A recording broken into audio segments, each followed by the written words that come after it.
सदर कथा काल्पनिक असून तिचा कुठल्याही सत्य घटनेशी अथवा जीवित किंवा मृत व्यक्तीशी संबंध नाही. ही कथा केवळ मनोरंजनाच्या उद्देशानं लिहिली गेली असून कुठल्याही प्रकारची अंधश्रद्धा पसरवण्याचा आमचा हेतू नाही. धन्यवाद.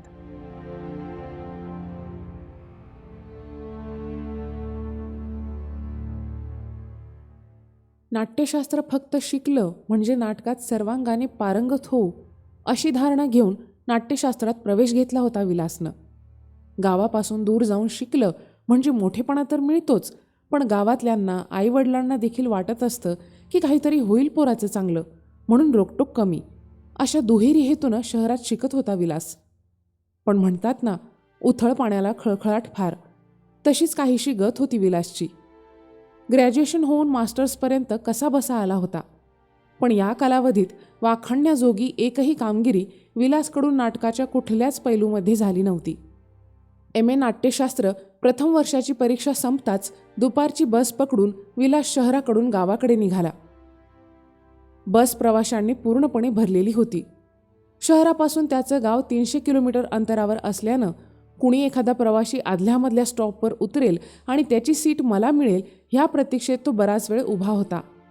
एका नाटकाच्या भूमिकेसाठी विलासने दाढी आणि केस वाढवलेले होते, त्यामुळे असा अवतार बघून कोणी आपल्याला जागा देईल असं त्याला वाटत नव्हतं.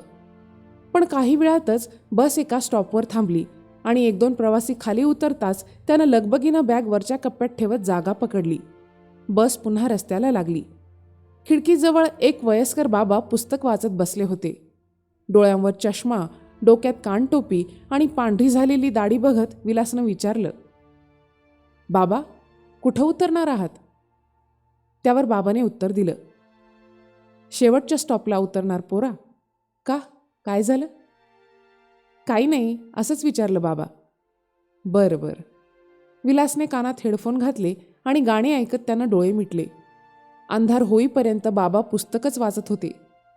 हवेतला गारवा वाढल्यामुळे विलासला जाग आली आणि त्यानं वर ठेवलेल्या बॅगमधलं जॅकेट काढून अंगात घातलं. पुन्हा जागेवर बसला. बाबा, अजून किती वेळ आहे पोहोचायला? विलासने खिडकीच्या बाहेर बघत विचारलं. 2 तास लागतील अजून. कुठं उतरायचंय? वडगाव फाट्याला उतरायचंय. तिथून आतमध्ये 15 किलोमीटरवर गाव आहे माझं. हो का? हो. इकडे काय करतो शहराला? बाबा, मी नाट्यशास्त्राचं शिक्षण घेतोय. अरे वा, छानच. अचंबित होऊन बाबा म्हणाले. थोडा वेळ दोघेही गप्पच होते. पुन्हा बाबाने प्रश्न केला, मग किती नाटकं केलीत आत्तापर्यंत? बरीच केलीत, पण पात्र छोटे छोटे करायला मिळाले. किती वर्ष झाली या क्षेत्रामध्ये? 4 वर्ष झाली बाबा. मग 4 वर्षात एकही प्रमुख भूमिका नाही? बाबांनी विलासला विचारलं. विलासला जरासं शरमल्यासारखं झाल्यानं काहीच उत्तर न देता तो शांत राहिला. त्याच्या मूक राहण्यातून बाबा काय समजायचं ते समजले. मग बोलता बोलता अभिनय काय असतो, अभिनयातले रस किती असतात, रंगमंचाचे भाग किती, रंगभूमीचे प्रकार वगैरे वगैरे यावर बोलायला बाबानं सुरुवात केली. विलास नुसतंच ऐकत होता. त्यानं बाबाला न राहवून विचारलं, बाबा, तुम्हाला कसं काय माहिती आहे सगळं? पोरा, तू ज्या नाट्यक्षेत्रात काम करतोय ते क्षेत्र फार आवडायचं मला, पण काय सांगू, परिस्थितीपुढे हारलो मी. बोलता बोलता बाबाने भूतकाळातलं सगळंच रडगाणं सांगायला सुरुवात केली. चर्चेला भलतेच फाटे फुटल्याने विलासला बाबांचं बोलणं आता कंटाळवाणं वाटू लागलं होतं. त्याला झोप यायला लागली होती. थोड्याच वेळात बस एका हॉटेलसमोर थांबल्यामुळं त्याला जरा बरं वाटलं. बसमधले दिवे लागले. बरेच प्रवासी खाली उतरले. कुणी चहा घेण्यासाठी धावला, कुणी सिगरेट पिण्यासाठी धावला, तर कुणी भूक लागली म्हणून काहीतरी खाण्यासाठी. बाबाने विलासला विचारलं, चहा घेतो का? नाही नको, मी थांबतो इथेच. बरं, मी येतो खाली जाऊन. बाबा खाली गेले. विलासला जाम झोप आल्यानं त्याला डोळा लागला. काही वेळानं एक एक करत सर्व प्रवासी आत येऊन बसले. कंडक्टर आणि ड्रायव्हर दोघेही जेवण करून गाडीत बसले. बस सुरू झाली. कंडक्टरने विचारलं, सगळे आले का? हो म्हणताच गाडी पुढे निघाली. थोड्या वेळानं विलासला जाग आली. शेजारी बाबांची सीट खाली होती. त्यानं खिडकीतून बाहेर बघितलं. गाडी बरीच पुढे आली होती. सीटवर असलेली बाबांची पिशवी बघून त्याच्या लक्षात आलं की बाबा मागेच राहिले. त्यानं सगळीकडे बघितलं. कुणी झोपलेला होता, कुणी मोबाईल बघत होता. बाबा मागेच राहिले हे कुणाच्याच लक्षात आलं नाही. वडगाव फाट्याला गाडी थांबली. विलासने बॅग पाठीवर घेतली. तो निघणार तोच बाजूच्या विंगमधल्या एकानं आवाज दिला, ए मित्रा, सीटवर बॅग राहिली ना तुझी. कावरा बावरा होत त्यानं बाबाची पिशवी उचलली आणि गाडीच्या खाली उतरला. घरी पोहोचायला त्याला 11 वाजले होते. जेवण करून झोपी गेला. सकाळी बॅगमधून सामान काढताना त्याला बाजूला असलेली बाबांची पिशवी दिसली. आईने विचारलं, काय रे, ही पिशवी कोणाची? अगं, एक बाबा विसरून गेली बसमध्ये. पुढच्या तालुक्याला राहतात वाटतं. बॅगमध्ये पत्ता सापडला तर नेऊन देतो आजच. अरे मग घरी कशाला आणायची कोणाची वस्तू? अगं, वह्या पुस्तकं तर आहेत फक्त, एवढं काय त्यात? हो, तरी पण नेऊन दे, इथं ठेवू नको. विलासने बॅगमधून एक वही काढली. पत्ता शोधायचा म्हणून वही चाळायला सुरुवात केली. बघतो तर त्या वहीमध्ये खूप साऱ्या ग्रामीण कथा होत्या. बाबाने स्वतःच्या हाताने लिहिलेल्या बऱ्याच वह्या होत्या. विशेष म्हणजे सर्व लिखाण नवीन, अस्सल लिखाण होतं, जे कदाचित कुठेच प्रकाशितही झालं नसेल. कौटुंबिक कथा, गावच्या बोलीभाषेच्या धाटणीत सजवलेल्या. गावातल्या सर्वसाधारण घरात होणारे प्रसंग, घटना, परिस्थिती यांचं सजीव लिखाण केलेलं होतं. कुठल्याच वहीच्या सुरुवातीस किंवा शेवटाला बाबाचं नाव, गाव, पत्ता काही लिहिलेलं नव्हतं. वह्या झटकून पाहिल्या, कुठलंही ओळखपत्र नव्हतं. बॅगमध्ये नाटकांची इतर पुस्तकं देखील होती. विलास, भेटला का पत्ता? मध्येच आईनं विचारलं. नाही, अजून नाही सापडला. विलास मनातल्या मनात म्हणाला. नाही भेटला तर नाही भेटला पत्ता. भेटला असता तरी मी काही नेऊन दिलं नसतं. लिखाणाचा हा खजिना आता माझ्या कामी येईल. मला ह्याच्या जोरावर खूप काही करता येईल. असंही त्या बाबाचे किती दिवस राहिलेत. जवळ ठेवून तरी ते काय करणार? असा विचार करत त्यानं सगळ्या वह्या स्वतःजवळच ठेवून घेतल्या. गेली 4 वर्ष टाइमपास म्हणून नाट्यशास्त्र शिकत असलेल्या विलासला स्वतःच्या नावावर खपवण्यासाठी आयतं लिखाण मिळालं होतं. त्यानं मिळेल तशा वेळात सगळ्या वह्या जीव लावून वाचल्या. बाबाच्या लिखाणाची शैलीच भारी असल्यानं कथेचं संहितेत रूपांतर करणं आपल्यासाठी अवघड नाही हे विलासच्या लक्षात आलं. त्यानं बरेच दिवस शहरात अभ्यासिकेत जाऊन गुपचूप त्या सगळ्या कथांना नाटकीय स्वरूप दिलं आणि स्वतःच्या नावानिशी सर्व कथांचे हक्क स्वतःच्या नावावर करून घेतले. MA द्वितीय वर्षात विलासने कितीतरी स्क्रिप्ट स्वतःच लिहिल्याचं सर्वांना भासवलं. त्यानं लिहिलेल्या सर्व संहितांची, स्क्रिप्टची विभागात चर्चा व्हायला लागली. नाट्य महोत्सवात त्यानं लिहिलेल्या संहितेला प्रथम पारितोषिक, अनेक एकांकिका स्पर्धेत प्रथम पारितोषिक, राज्यनाट्य स्पर्धेत प्रथम पारितोषिक. सगळीकडेच त्याच्या लिखाणाने बाजी मारायला सुरुवात केली. सर्वत्र एकच चर्चा सुरू झाली. कोण हा विलास? आईला जाम भारी लिहितो राव.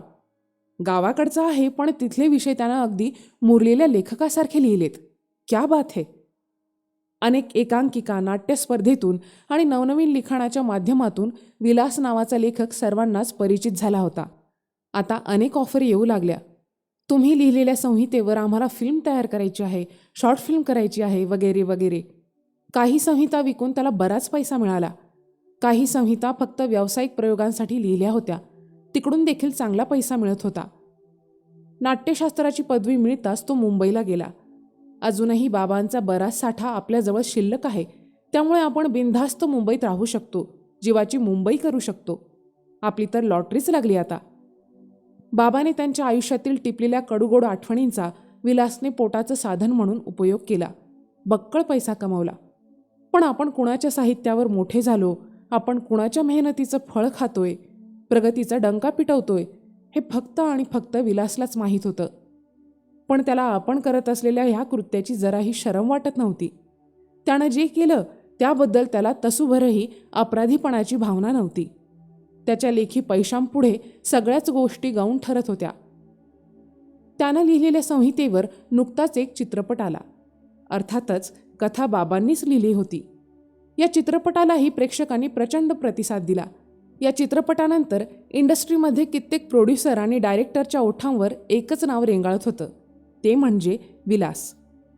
इंडस्ट्रीमध्ये वट वाढल्यामुळे मोठमोठ्या लोकांसोबत त्याच्या बैठकी होऊ लागल्या. त्याच्याकडे असलेल्या संहितांना मुहमांगी किंमत मिळू लागली. एक एक करत बाबाने लिहिलेल्या कथा त्यानं विकून टाकण्याचा सपाटा लावला. मुंबईसारख्या शहरात प्रॉपर्टी कमावली. आलिशान फ्लॅट झाला, 4 चाकी गाडी झाली. गेल्या 4 वर्षात त्याची ही प्रगती बघून गावाकडची सगळी मंडळी जाम खुश होती. गावचा सेलिब्रिटी झाला होता विलास. प्रसिद्धीच्या आणि पैशाच्या जोरावर त्यानं हवी ती सुखं उपभोगायला सुरुवात केली होती. या सगळ्यात आपण इथपर्यंत कसे आलो याचा त्याला हळूहळू विसर पडत गेला. सगळं काही मी केलं, मी कमावलं, ह्या आविर्भावात तो आता वाहून गेला होता. रात्र रात्र जागून लिखाण केलं, अभ्यास केला, ग्रामीण भागातील विषय लोकांसमोर आणले आणि इंडस्ट्रीमध्ये फार कमी वयात माझी एक वेगळी ओळख निर्माण झाली वगैरे वगैरे. अशा खोट्या कहाण्या रचून तो आयोजित कार्यक्रमांच्या ठिकाणी प्रमुख पाहुणा म्हणून लोकांना प्रेरित करत होता. प्रमुख पाहुणा म्हणून जाणे आणि बक्कळ पैसा घेणे हा देखील एक धंदा सुरू झाला होता. आपलं पोरगं खूप मेहनत करून मोठं झालं म्हणून आईबापांनाही कधी त्याला अशा कार्यक्रमांसाठी टोकलं नाही. एकदा आईचा फोन आला. आईनं विचारलं, यंदाच्या दिवाळीला घरी येणार की नाही, का मागच्या वेळेसारखंच यावेळी देखील पिक्चरचं काम सुरू आहे? अगं आई, अजून तरी मी नक्की नाही सांगू शकत, मी कळवतो ना तुला. मला ते बाकी काही सांगू नको, दिवाळीला घरी ये. एकापेक्षा एक चांगल्या स्थळांची रांग लागली आहे तुझ्यासाठी, त्या संदर्भात पण चर्चा करायची आहे. ए आई, काय ग सारखं लग्न लग्न करतेस, थांब ना अजून 1-2 वर्ष. 1-2 वर्ष? अरे 35शी ओलांडली ना आता, वय निघून गेल्यावर लग्न करतो का? मला ते बाकी काही सांगू नको, घरी ये गुपचूप. तुला हा मी बोलत नाही त्याचा असा फायदा घेऊ नको. आई चिडून बोलली. मी तुम्हाला कायमचं मुंबईत आणण्याचं स्वप्न बघतोय, त्यासाठी माझी धडपड चालली आहे, आणि तुझं काय चाललंय लग्न लग्न? ए बाबा, तुझी मुंबई तुला सलामत. तुला 1000दा सांगितलंय आम्ही, गाव सोडून आम्ही तिकडं राहायला येणार नाही. लग्न कर आणि खुशाल घेऊन जा तुझ्या बायकोला तिकडं. आम्ही आमचं बघून घेऊ नवरा बायको. फक्त सणासुदीला येत जा आम्हाला भेटायला. असं म्हणत आईनं कॉल कट केला. ह्यावेळेस आई तावातावानं बोलली म्हणून विलासला घरी जावंच लागणार होतं. त्यामुळे दुसऱ्या दिवशी तो सकाळीच आपल्या कारने गावी निघाला. घरी जायचं म्हटल्यावर त्याला दिवसभर प्रवास करावा लागायचा. कधी कुठे प्रवासाला निघाला की वाटेत लागणाऱ्या शहराच्या ठिकाणी ओळखीच्या लोकांना भेटायचं आणि आपला पाहुणचार करून घ्यायचा, मोठेपणा मिरवायचा. सुप्रसिद्ध लेखक विलास अचानक येणार म्हटल्यावर समोरची व्यक्ती ही गर्दी घेऊन सत्कारासाठी उभी असायची. असं करत करत ठरलेल्या ठिकाणी पोहोचायचं. गेल्या 1-2 वर्षात त्याला जडलेला हा एक सवयीचाच भाग म्हणता येईल. असे लोकांचे सत्कार स्वीकारत त्याला घरी जाण्यासाठी उशीर झाला. रात्रीचे 11 वाजले होते. अशाच गतीनं चालत राहिलो तर घरी पोहोचायला 1:30 वाजेल, असं म्हणून त्यानं गाडीची गती वाढवली. गाडीत गाणे सुरू असूनही डोळ्यांवर झोप चढल्यासारखं होऊ लागलं. त्यानं एका हॉटेलसमोर गाडी थांबवली, चेहऱ्यावर पाणी मारलं, एक चहा घेऊन पुन्हा गाडीत येऊन बसला. गाडी रस्त्याला लागली. पुन्हा गाणे सुरू करत त्यानं गाडीची गती वाढवली. घड्याळ बघता बघता अचानक गाडीसमोरून काहीतरी पळाल्याचा भास होताच त्यानं जोरात ब्रेक मारत गाडी थांबवली. खडबडून शुद्धीवर येत तो काचेतून बाहेर बघू लागला. आजूबाजूला कोणी नव्हतं. सगळीकडे अंधार. रस्त्यावर आपली एकट्याचीच गाडी बघून काळजात धडधड सुरू झाली. एक दीर्घ श्वास घेत त्यानं पुन्हा काचेतून बाहेर बघितलं. तितक्यात कोणीतरी काच वाजवली. धाडकन त्याचा जीव उडाला. काचेच्या बाहेरून एक गृहस्थ त्याला आवाज देत होता.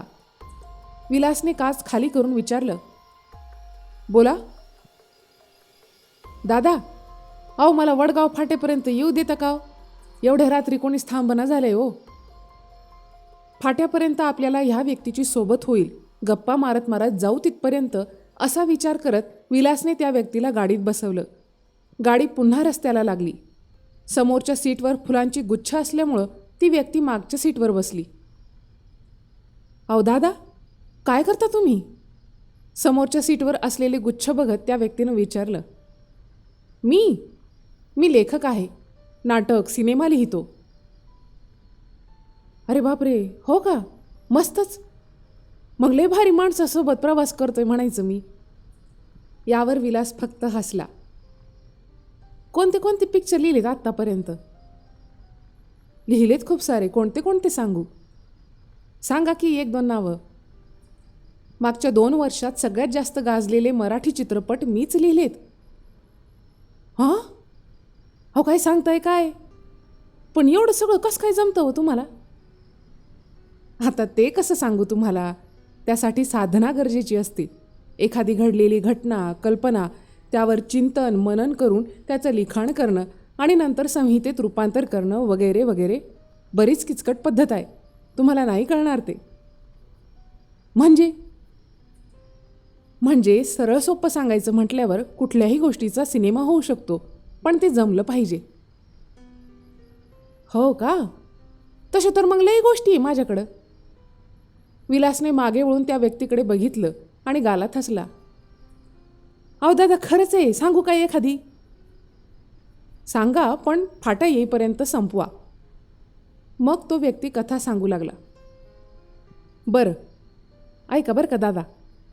म्हातारीनं काबाड कष्ट करून लेकरांना शिकवलेलं असतं. दोन्ही मुलं चांगल्या नोकरीला लागतात, पण मुलांची लग्न झाल्यावर घराची फाळणी होते. मुलं आणि सुना उतार वयात म्हातारीला नीट बघत नाहीत.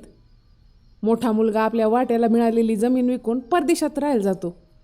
त्यामुळं म्हातारी लहान्या मुलाकडं राहत असतात बरं का. कालांतरानं म्हातारीचं निधन होतं. म्हातारी गेल्यानंतर म्हातारा आपला एकटाच पडतो. लहानी सून म्हणते त्यावर, ह्या घरात एकतर मी राहीन नाही तर तुमचा बाप राहीन. लहान मुलाचं आणि त्याच्या बायकोचं सुरू असलेलं भांडण त्या म्हाताऱ्याच्या कानावर पडतं. मग म्हातारा काय करतो? स्वतःहून घर सोडून जातो आणि एका वृद्धाश्रमात जाऊन राहायला लागतो. आश्रमात त्या म्हाताऱ्याप्रमाणे बरेच समदुःखी, थकलेले, पिचलेले, उतारवयाला कंटाळलेले लोक असतात. तिथं त्या म्हाताऱ्याची अनेकांशी मैत्री होते. जीवनात भोगलेले सुखदुःख एकमेकांना सांगत, आता हाच आपला परिवार अशी एकमेकांची समजूत घालत दिवस काढत राहतात. दरम्यान विलासने गाडीचा वेग बराच वाढवलेला असतो. त्याला घरी पोहोचायची घाई झालेली असते. ती व्यक्ती म्हणते पण, अहो दादा, गाडी जरा हळू चालवा की तुम्ही, लय रात्र झाली. विलास तिकडे दुर्लक्ष करीत म्हणतो, पुढे काय झालं मग, तुम्ही गोष्ट सांगा ना. ती व्यक्ती गोष्ट पुढे सांगू लागते. मनाची किती जरी समजूत घातली तरी म्हाताऱ्याला रात्री झोपताना बायको पोरांची आठवण यायची. या सगळ्याचा विसर पडावा म्हणून म्हातारा रोज पुस्तक वाचायचा. आयुष्यात घडलेल्या चांगल्या वाईट गोष्टी लिहून काढायचा. या गोष्टीत हळूहळू रमायला लागल्यानं म्हाताऱ्याला घरची आठवण येत नव्हती. पण एक दिवस काय झालं माहिती का? एक दिवस म्हाताराना न सांगताच कुठंतरी निघून जातो. त्या वृद्धाश्रमातले जे सगळे ना ते इतके परेशान होतेत, इतकं शोधतेत त्या म्हाताऱ्याला, तो म्हातारा कुठंच दिसत नाही. दुसऱ्या दिवशी पेपरला बातमी येते, एका हायवेवरती एका ट्रकनं म्हाताऱ्याला उडवून दिलं. वृद्धाश्रमातले कर्मचारी अपघातस्थळी जाऊन चौकशी करतात. अपघात झाला कसा, नेमकं काय झालं? तेव्हा हायवेच्या बाजूला असलेला हॉटेलवाला सांगतो, बस मागं पळता पळता एका ट्रकनं उडवून दिलं. आणि त्यांचा मध्येच थांबवत विलास विचारतो, म्हातारा बस मागं का पळत होता? कारण बसमध्ये माझी पिशवी राहिली होती. मागे वळून बघताच विलासला रक्तबंबाळ झालेला बाबांचा चेहरा दिसतो. डोळ्यांवर फुटलेला चष्मा, डोक्यात कानटोपी आणि रक्तानं लाल झालेली पांढरी दाढी. हे दृश्य बघताच विलासचा गाडीवरून ताबा सुटतो. गाडी भरधाव वेगात आटोक्याच्या बाहेर जाते आणि दुसऱ्याच क्षणात पुढच्या चौफुलीवर विलासच्या गाडीला ट्रक उडवून देते.